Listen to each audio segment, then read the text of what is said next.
ஆனால் இது அவருடைய தோல்வியினுடைய உச்சபட்சத்தில் இருக்கிறார். அந்த தோல்வி என்பது நிச்சயிக்கப்பட்ட ஒன்று.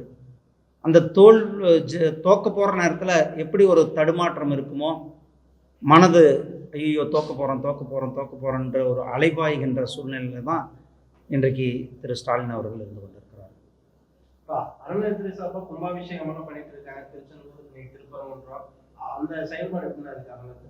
ஏன்னா இது ரெகுலராக நடக்கிறது தான். யார் வந்தாலும் ஒவ்வொரு கோயில்களுக்கும் அந்த 12 வருஷம் அல்லது 16 வருஷம் அல்லது 20 வருஷம் சில கோயில்கள் அந்த ஆகம விதிகள் படி அந்த கோயில்கள் கும்பாபிஷேகம் பண்ணும் என்பது நடந்து கொண்டு இருக்கிற விஷயங்கள் ஒன்று தான். இதில் ஏதோ திமுக அரசாங்கம் போய் கோயிலை அவங்க புதுசாக கட்டி அந்த கோயிலை கும்பாபிஷேகம் பண்ணல.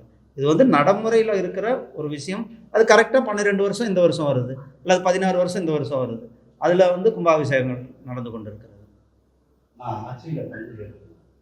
ஆனால் அதெல்லாம் எங்கள் மேலிடம், நம்மளுடைய தேசிய ஜனநாயக கூட்டணியினுடைய தலைவர்கள் எல்லாம் உட்காந்து பேச அவர்கள் முடிவு செய்வார்கள். ஆனால் அதுதான் அதெல்லாமே அவங்க முடிவு பண்ணுவாங்க. இல்லை, எதுவாக இருந்தாலும் கூட எங்களுடைய தேசிய தலைவர்களும் இங்கே இருக்கிற தேசிய ஜனநாயக கூட்டணியுடைய தலைவர்களும் ஆமாண்ணே அது எல்லாம் உட்காந்து அவங்க பேசுவாங்க. அவங்க பேசி, ஏன்னா எங்களுக்கு தேசிய கட்சி என்ன வழி நடத்துகிறார்களோ அந்த வழிநடை நாங்கள் நடத்தும்.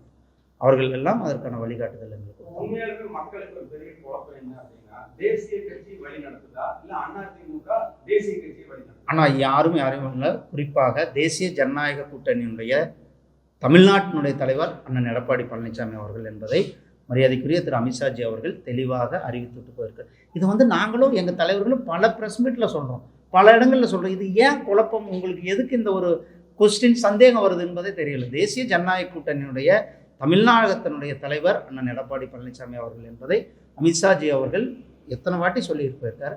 மறுபடியும் எங்களுடைய தலைவர்கள் எல்லாரும் எல்லா இடத்துலையும் சொல்லி, இதில் எதுக்கு எல்லா இடத்துலையும் உங்களுக்கு இந்த சந்தேகம் வருவது என்பதுதான் எனக்கு கேள்விக்குறியாக இருக்கிறது. திமுக கூட்டணி எப்போ வேணாலும் உடையணும்.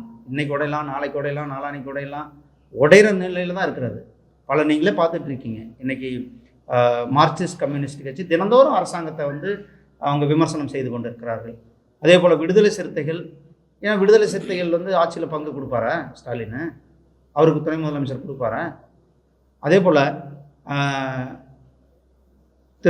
மற்ற கட்சிகள் அவங்க எல்லாம் கூட இன்றைக்கு திமுகவிலேருந்து வெளியில் வருவதற்கு பல கட்சிகள் தயாராக தான் இருந்து கொண்டு இருக்கிறார்கள். நேரங்காலம் பார்த்துட்டு இருக்காங்கன்னு நினைக்கிறேன்.